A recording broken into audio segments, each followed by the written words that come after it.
Hello guys, today I have another incredibly rare Starfield location for you, and you are really going to want to pay a visit to this one. Not only does it have some really amazing loot, but it's also got some unique Easter eggs, plus a very controversial backstory that I will explain as we go. So the exact location of this place is tricky to describe, which is kind of why the majority of Starfield players haven't found it. Firstly, it only showed up for me when I visited the system it was in. Just looking at the planet from the map screen actually hides this location. Instead, you'll have to physically fly to the system, then view the planet, and the location will pop up. That is, of course, if it's on that planet, and there will be a tiny chance of that because this is, of course, a randomly generated location. But I can tell you the types of planets it will show up on, so you've got more chance of finding it, and that is not planets at all. It shows up on moons. For me, it showed up in the Valo system right here. The name of the location is the Autonomous Dog Star Factory, and it is absolutely incredible. It's basically this huge base built into an active volcano.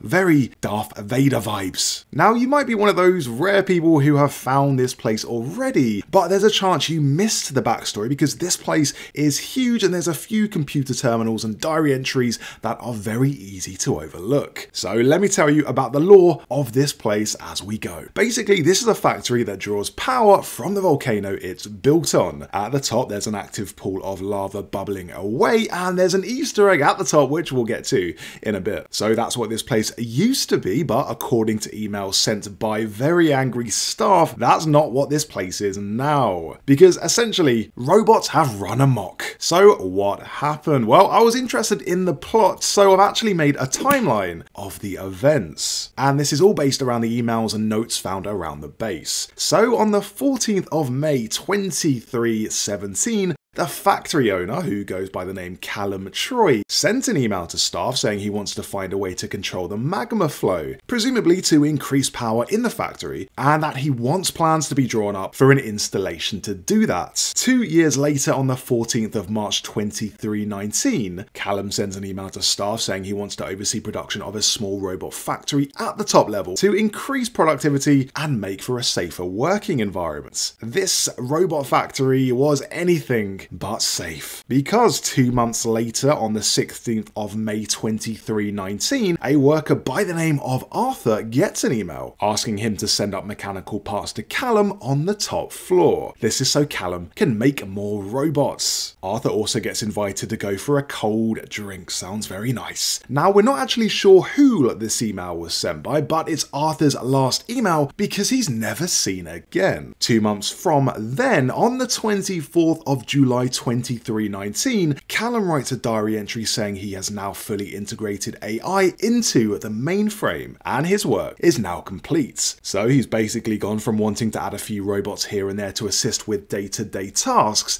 to literally having the entire base integrated with AI. Something seems off. Next on the timeline of events, on the 27th of May the following year, 2320, a worker by the name of Sian Nagel says Callum has betrayed everyone. She instructs her fellow co-workers to go up to Callum's sector at the top of the factory and teach him a lesson. Callum responds the next day in an email saying that this is their final warning and he's going to use the robots to take everyone out. Sian Nagel replies that same day and sends an urgent email to everyone saying Callum has gone mad and he's had Arthur and Molly eradicated. And that's the final email. So given all that, there are two possible interpretations that I can see, two possible things that have happened at the Autonomous Dog Star Factory. And by the way, let's not forget this Easter egg to the great Star Wars and Indiana Jones composer John Williams, only with his name reversed. Lovely stuff. The first is the simplest one. If we take all the emails at face value, we can see that Callum simply replaced his team with robots for efficiency, then kind of got carried away and made his entire team very angry with him and incited a riot. Let's say there was some sort of argument or maybe even a mutiny and no one survived. But that explanation all seems a bit odd to me and I don't quite buy that one. There are a few leaps of logic there, like how did Callum go from a guy trying to increase the efficiency of his factory factory with the addition of robots,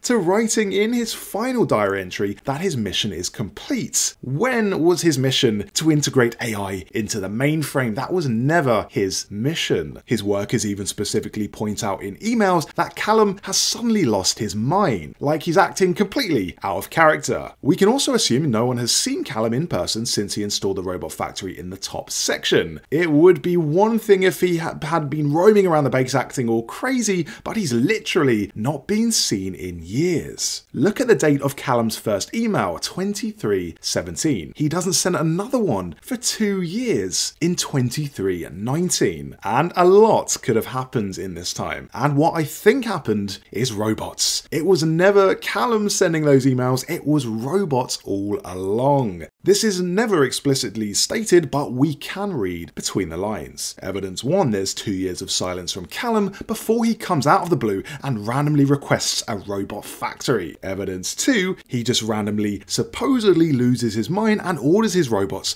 to go on a rampage. Like, I get if you've gone a bit power hungry and want the base all to yourself, but just to threaten your co-workers seems very, very random. And evidence 3, that final note from Callum, again supposedly from Callum, is hard to believe. It says his mission of integrating AI into the mainframe is complete. And yeah, that sounds suspiciously like something an AI would write. But wait, there's another secret filling us into more backstory, and thankfully, it doesn't require reading emails. I've had enough of emails. When we get to the top of the base, we find a corpse wrapped in a body bag. Now, we don't know who this is, but we can make a guess. It's either Callum, Arthur, or Molly. As we know, Sian Nagel fled the factory. We can make an even more informed guess given the discovery of a second body, this one right next to the lava. A skeleton with all of its clothes and flesh completely burned off. Now, some people have said this is a Star Wars Easter egg because it looks quite a lot like Anakin Skywalker after his fight against Obi-Wan in the third prequel movie, and I can kind of see that given the digipic at the side, which kind of looks a bit like a lightsaber hilt. But that seems like a pretty random Easter egg to throw in here. So what I think it is in terms of the lore of this location is Callum. The reason I think this is because in Callum's earliest message, he mentions an interest with harnessing the power of magma. So he's probably gone and checked it out for himself. Maybe he accidentally got a bit too close to it, had an accident, and then the robots took over the factory from there. Ever since, it's been the robots sending those emails all along. And that would make sense given the state of Callum's body. He's been up there for over 2 years, and the state of his body, with all of its flesh off, is consistent with that time length. That leaves the person in the body bag to be either Arthur or Molly. That's because they were asked by Sian Nagel to go up to the top floor and visit Callum, and that's exactly where they stayed. Out of the two, I do think this is Arthur, and for one reason: that email we found on Arthur's computer, the one asking him to go for a cold drink. I think this was a trap to lure Arthur to the top floor, and that's what led him to ultimately end up inside of a body bag. So we have the factory taken over by robots, the factory overseer lying by a pool of magma, and the lone survivor Sian Nagel fleeing. We've also got a nice bit of loot at the top inside of a yellow chest. And finally, let's not forget that skill magazine. All in all, not a bad location, maybe one of the best random locations in the game. In Starfield, there is always the threat of murderous robots, and I guess this is why AI components are classed as contraband. Anyway, thanks so much for watching the video. Leave a like if you enjoyed it, and subscribe to the channel for more Starfield guides. If you do want to support me, then I would massively appreciate it if you went to patreon.com/gaming with Griffin and sponsored me there. Thank you so much, and I'll see you in the next video.